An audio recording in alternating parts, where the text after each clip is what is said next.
You're muted, Zach. Zach's muted. You would think I'd know how to do this by now. Sorry about that.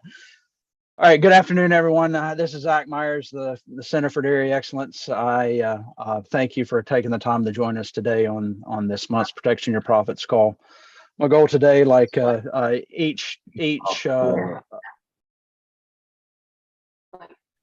just like each month, is to review current dairy markets and review some risk management opportunities. And of course, this is all public information. And while I may express some opinions, these are not recommendations. I will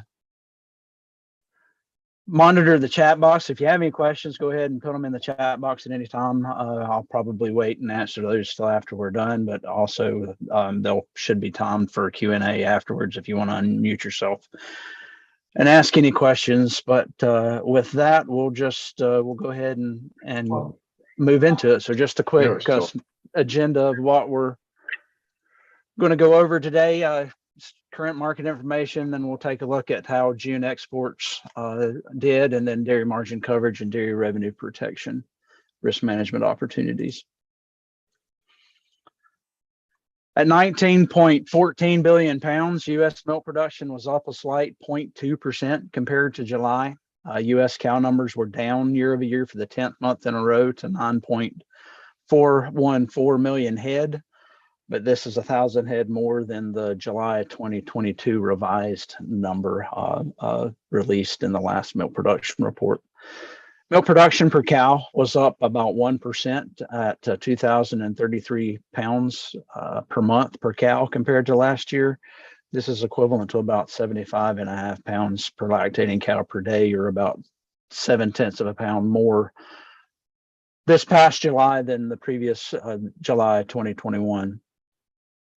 Pennsylvania cow numbers are also down. They're down about 8,000 from last year, but at 467,000. This is the fifth month that we've been able to maintain our herd size here in Pennsylvania. Milk output per cow was up about 0.4 of a pound per day to 67.1 pounds per day. This is about 10 pounds per month more at 1,800 pounds per cow during July. Unlike the U.S., the slight increase in productivity did not offset the slide in cow numbers here in Pennsylvania. So as a result, total milk production was down about 10 million pounds to 845 million pounds total. And the dairy cow slaughter information will be released tomorrow in the cattle slaughter report. Butter prices, or excuse me, butter stocks are at 314 million pounds to end July. This is about down about 82 million pounds.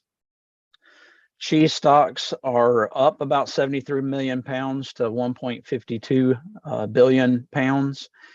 And then June milk powder. June, of course, milk powder data is a little bit further behind than the other two, but the June non-fat dry milk was down about 32 million pounds to 317 million pounds to end the month of June. So moving on to prices, the CME butter price is $2.97 per pound. This is $1.33 higher than last year. The global dairy trade price continues to be lower than the U.S. price at $2.51 per pound. But the EU price continues to be slightly higher at $3.22 a pound. This month's or July's cheese price is up 29 cents compared to last year and continues to be a discount compared to the global dairy trade at $2.19 a hundredweight and the EU at $2.57 a pound, a pound. At $1.70 per pound, non-fat dry milk is 45 cents more than last year. The U.S. price and GDT price are similar, but the U.S. powder continues to be a slight discount compared to the $1.83 price it costs in the European Union.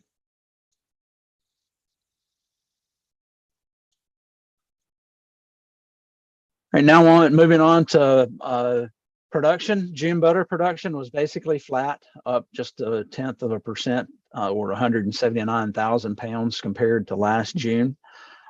And the June production was 160.5 million pounds.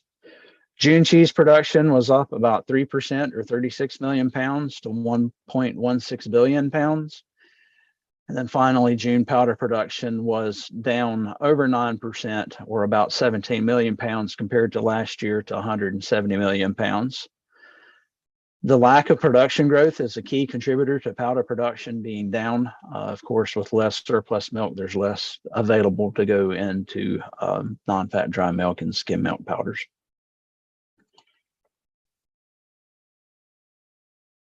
And moving on to some comments on demand.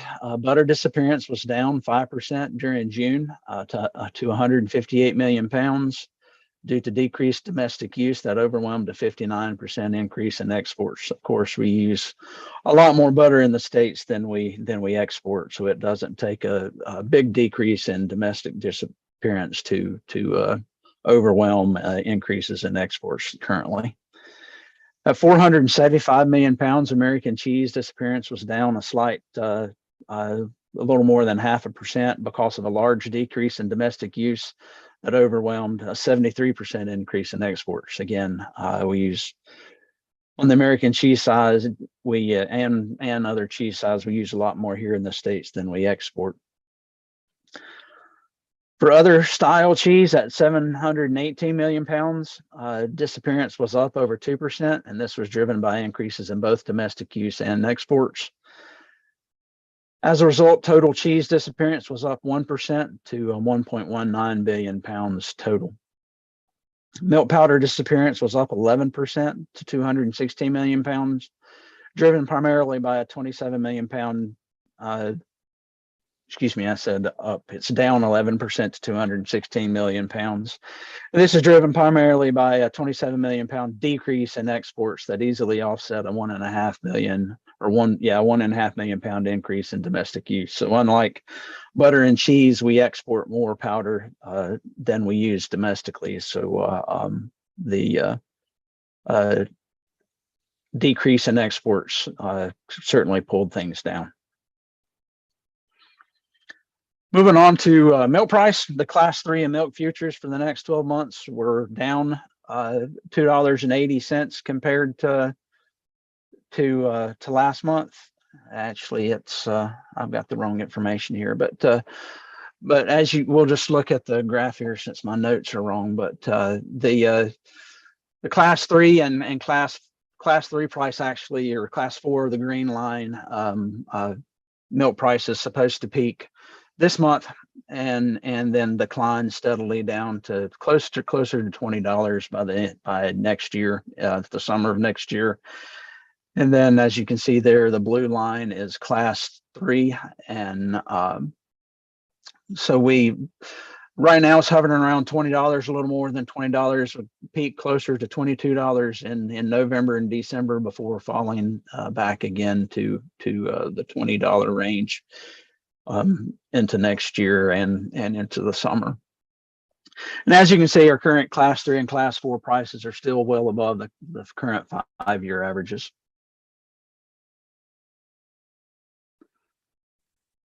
June exports were equivalent to about 217,327 metric tons of milk solids equivalents.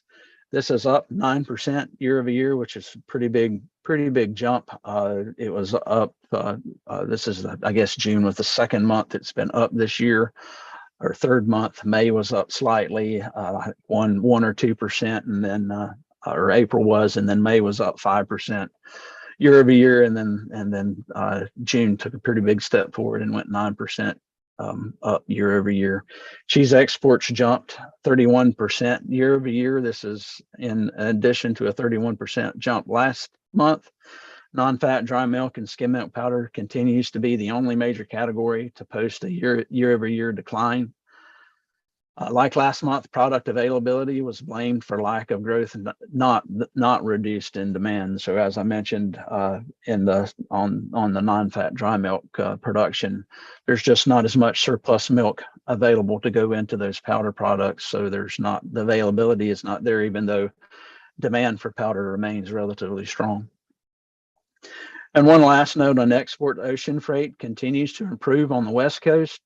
But as a result of some of these ships getting routed, the ones that can, then it's feasible to route to the eastern. There's more ships that are starting to back up on the East Coast, but it's on average, it's adding some time, but it's not seen as a problem yet. So hopefully things will consider to improve, and we'll get both the East Coast and the West Coast back to their normal waiting times.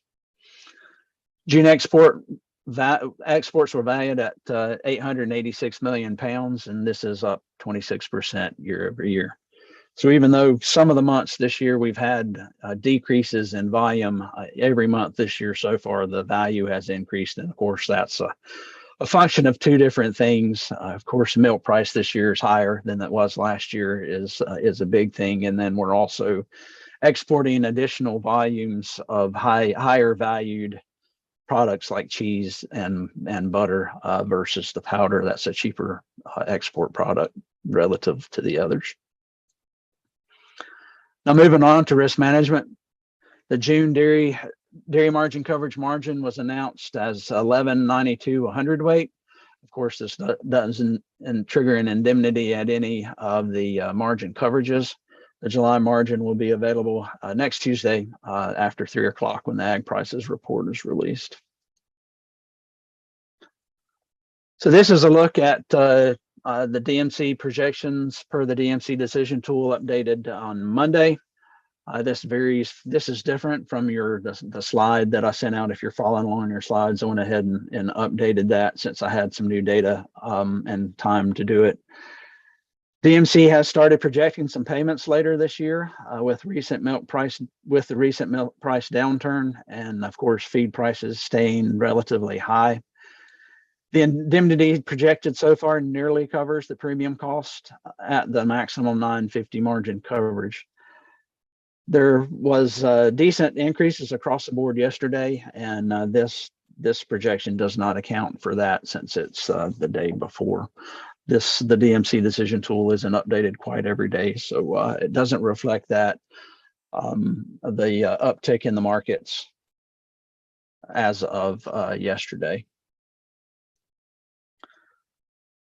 So we haven't looked at we're coming up close to the 2023 DMC enrollment period. So if everything goes as it's supposed to, which we know how that has gone here recently, but mid-October is when the enrollment for the next program year is supposed to open, and then we'll have 60 days or more to enroll once the enrollment is open. But just taking a quick, there's no numbers projected yet on the DMC decision tool, but this graph is available. So if you look at the black circle, you can see those are projected January through I guess July it is, or June of next year, and you can see that margins next year, at least as of now, are in these yellow, where it dips in these yellows is less than the 950, maximum 950. So looks like a few months next year, later spring to summer,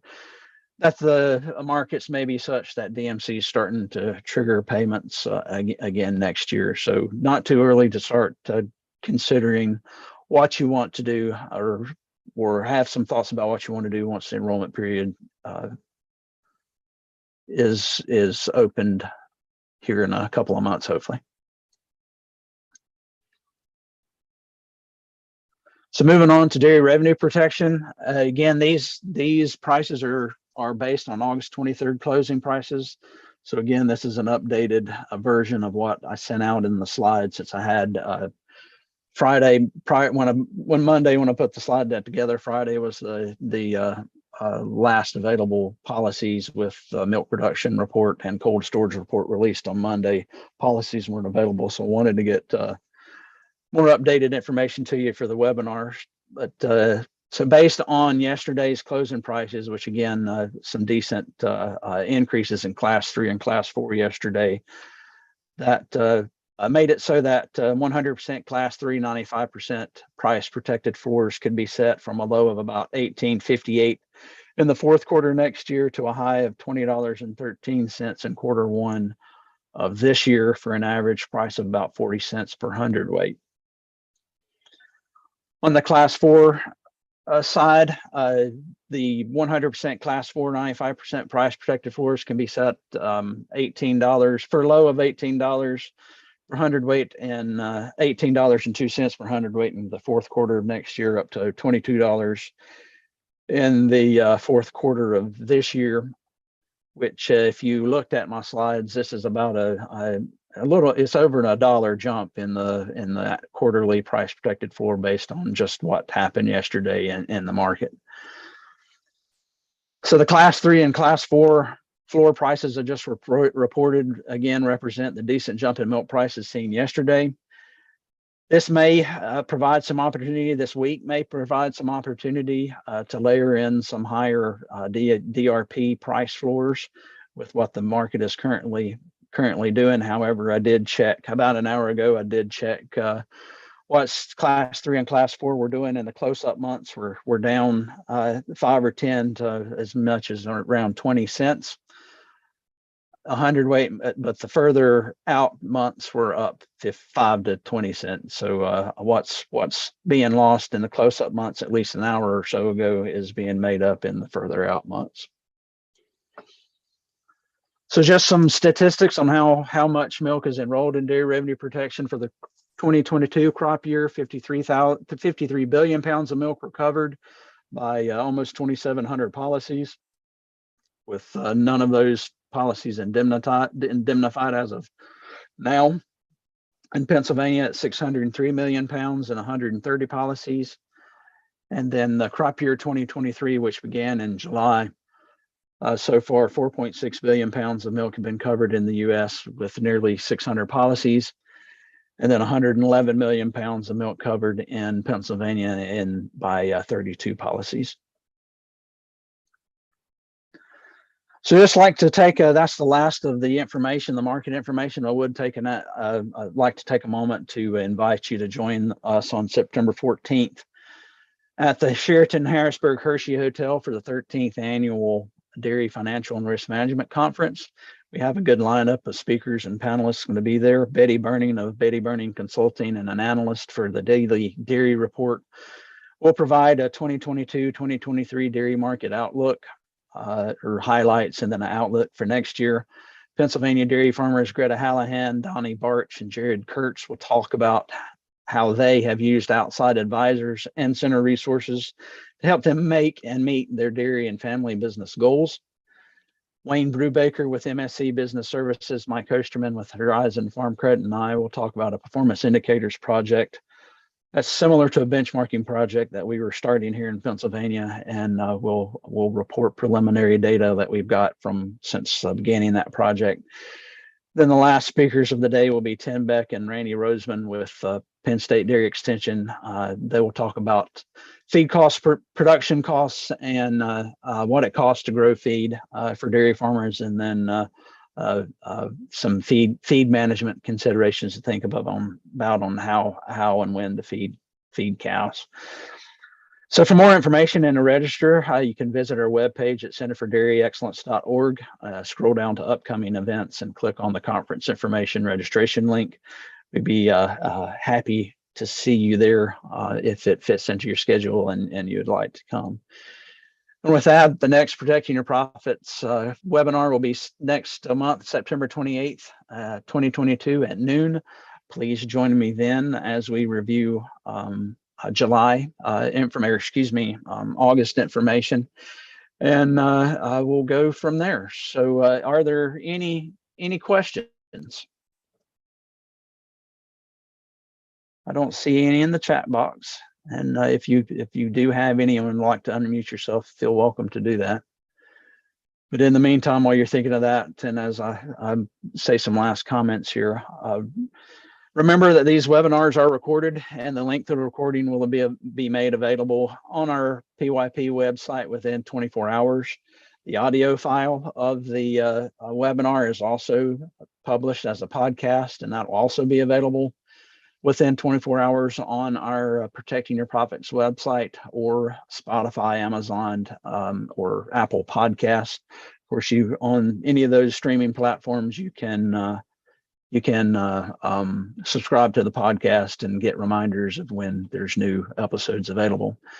I'm still not seeing any questions, so thank you again for joining me today, and I look forward to talking with you again next week. Have a great rest of your week. Thank you.